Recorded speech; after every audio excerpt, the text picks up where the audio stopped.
So here's a little project that I made during our COVID-19 downtime.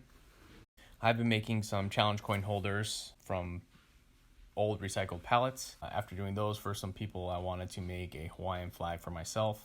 And the level of difficulty for this was a little bit higher than the flags because it wasn't all straight cuts. I had the Union Jack up in the corner, and I didn't find anything on YouTube like a how-to video, so I figured I'd just make a video for anybody interested. Obviously, the Union Jack is on a couple flags, so anybody interested in making one can just see how I did it and see if it would work for them.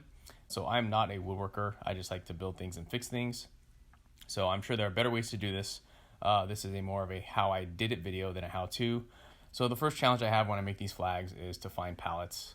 I usually just find them on Craigslist in the free section. You want to make sure you get all the nails out so you don't ruin your saw blades. I do like using different types of pallets. The different types of woods and the imperfections give these flags their character. And that's kind of the goal for the projects that you see here. I wanted to keep the imperfections. The pallets are warped. They're not straight. The cuts I try to make as precise as possible when I put them together, but I want the wood to kind of speak for itself. So after breaking down the pallets, I ripped them down to the right width. For this Hawaiian flag, I needed 2-inch stripes for the major flag pieces, and then I needed 1 1/4-inch pieces for the cross and the Union Jack.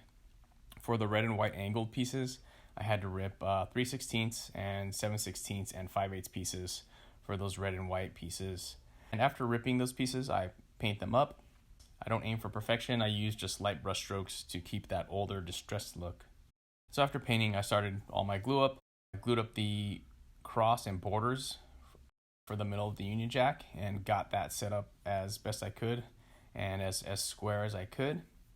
And then for the blue inserts, I cut the 30-degree angles, and then I also cut the 30-degree angles on the red and white stripes.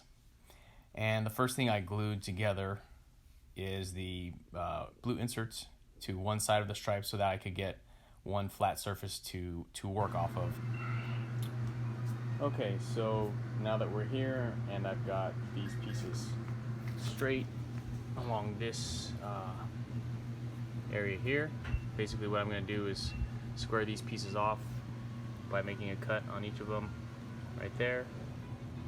You can see the lines I've got.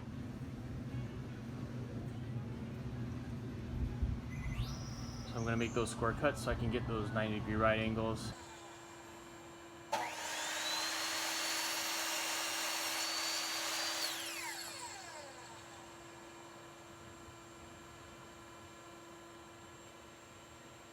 So after chopping those up and getting the right angle, you can see how these fit in together against the centerpiece.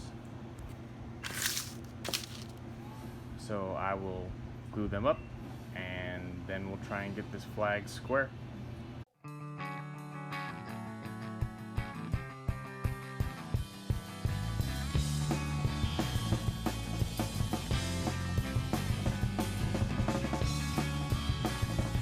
So here I am cutting one side of the Union Jack straight.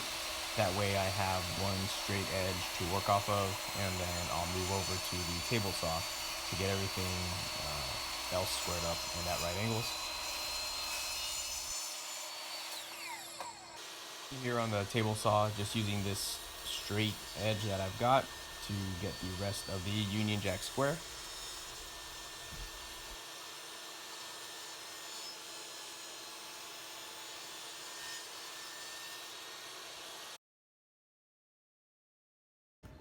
Okay, so these are the pieces I've ended up with. Got this thing all squared up. Squared up everything here, and then this last piece as well. So now time for the final glue up. Here's the flag after the final glue up. I'm very happy with the way it came out. Little picture with the mountains and the sky in the background. Thanks for watching.